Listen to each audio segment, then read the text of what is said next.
Hello and a warm welcome back to all you scapers out there. This is the Untrimmed Slayer Cape series, episode 7, season 2. In this episode we're starting on GIM Akkha in the red prison, that is Corrupted Gauntlet, because Trailblazer is coming out in less than 2 weeks now, and I wanted to get myself re-familiarised with this, amazing content, amazing but very difficult. And I've not done it on the group Ironman yet, so we're going to see how we get on. A bit later on in the video we are going to check in on GIM Akkha, who has actually completed a goal that he was set out to do very early on in this group Ironman team, and he has managed to achieve it. Also on GIM Un-trim, the RNG is still going crazy, and we managed to pick up some really good items, so that will be coming up soon in the video.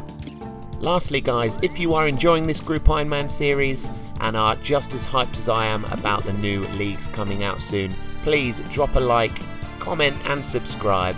I've been loving all the support so far from you guys, but let's hit 100 subs from this video. That is a nice little goal and we're not too far off. Now, back to talking about Corrupted Gauntlet. So at the beginning I wanted to try and get tier 2 armour, just to protect myself a little bit more, but I was finding it quite difficult to time it correctly, have enough of the shards, the crystal shards, to afford tier 2 armour, and also be able to get enough food as well. I was finding that right at the end when I was picking everything up and dropping everything, it was taking just a little bit too long, maybe sometimes even just 10 seconds too long. I was getting quite unlucky. But I definitely needed to try and shave off a good minute or two. So getting better at the preparation is key, I think. I think by this point I was just trying to test the waters, see how far I could go. But I was getting a bit desperate there, and I walked right under the Hunliff and it stomped me dead. This is a key example of how not to do Corrupted Gauntlet. With less than 30 seconds left, I've managed to figure out that I don't have enough shards to complete tier 2, and so I have to quickly drop the other things and try and pick up the paddlefish, which I was not able to pick them all up. Unfortunate, but that is just the learning curve of Corrupted Gauntlet. That preparation time is key, and we'll just see how we get on with the amount of food that we did manage to collect off the floor.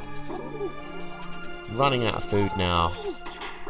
I'm getting the switches pretty clean, to be honest, but the odd little mistake. What, just one mistake there and you pay the price.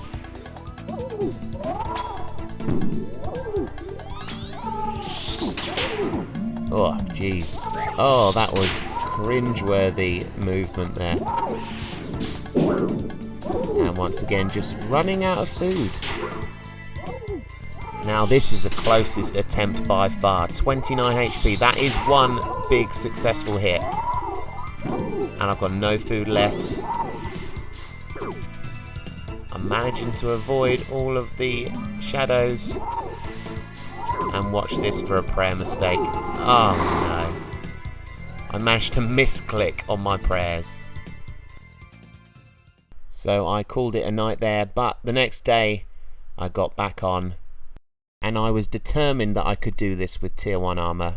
The strategy is looking good. Let's see what we can do.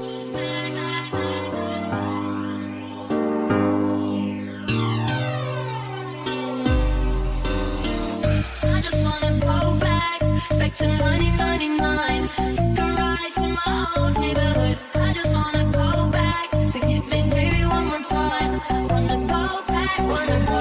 Yeah, I just wanna go back. No, I can't go back. CP, on Mercedes, drive around listening to Jackie like oh, but on a chasing summer better. Really solid amount of food here. And with over a minute left as well, the preparation was getting a lot cleaner.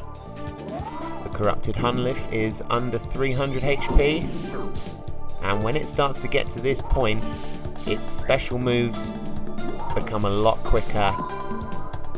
The shadows move for a bit longer, everything just gets a bit tougher at this point. So you have to do your absolute best to get as many hits in as possible.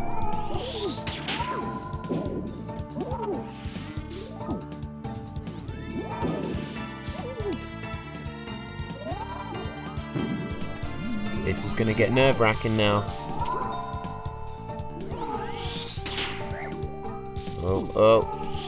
Oh, that was a close call. 13 HP went down there, and that would have killed me, that one there. The amount of concentration required now. You cannot do any misclicks at this point. And yet again, I'm down to no food. Less than 200 HP. It's not looking good. I think at this point, I was just hoping those hurricanes didn't come out again. But they did. God, I was sneaky trying to get in and attack there. That wasn't going to happen. Just avoid those hurricane thingies. Okay, and it's on 70 HP now, so it's doable. As long as it doesn't hit me too hard through this armor. Being tier 1 armor, that is. 45 HP, 24. Yes! Finally! We get that luscious red gauntlet cape. As far as achievement capes go, this one is quite a big one in my opinion. Obviously you've got the fire cape, you've got skill capes. Inferno is going to be the toughest one. The max cape. But this is a good one. Shows you're a real gamer. Now I think I'll take a well-deserved break from the Red Prison for now. And let's catch up with GIM Akkha. Not only did he go and get a Tome of Fire, but he eventually, after many attempts, managed to complete Desert Treasure 2 and get that notorious quest cape. It's a hell of an achievement, and for what we've all done in this group so far, considering we're all in our late 20s and 30s, we have jobs, we have wives, kids, as is the same for most old school RuneScape players. The journey so far has been a real triumph, and I'm sure that it's going to continue. So, now that Akkha is going to try his hand at Vorkath, let's check in now with GIM Un-trim. Back on the Untrimmed Slayer Cape grind, and we find ourselves back at Kraken with another full Trident of the Seas drop. And considering they are 1 in 512 and the Kraken Tentacle is 1 in 400, that's a pretty stacked collection log there. Kraken has been really good to us, and up until recent, Cerberus was being a bit stingy, but not now.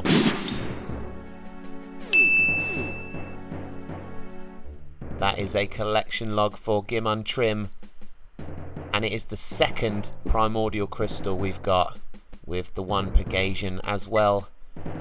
And now we've got 2 pairs of primordial boots. Thank you guys for making it this far into the video, I really appreciate it. Drop a like, comment and sub if you're not. I'm going to upload one more episode for this season because there's something happening on the 15th, guys, if you didn't already know.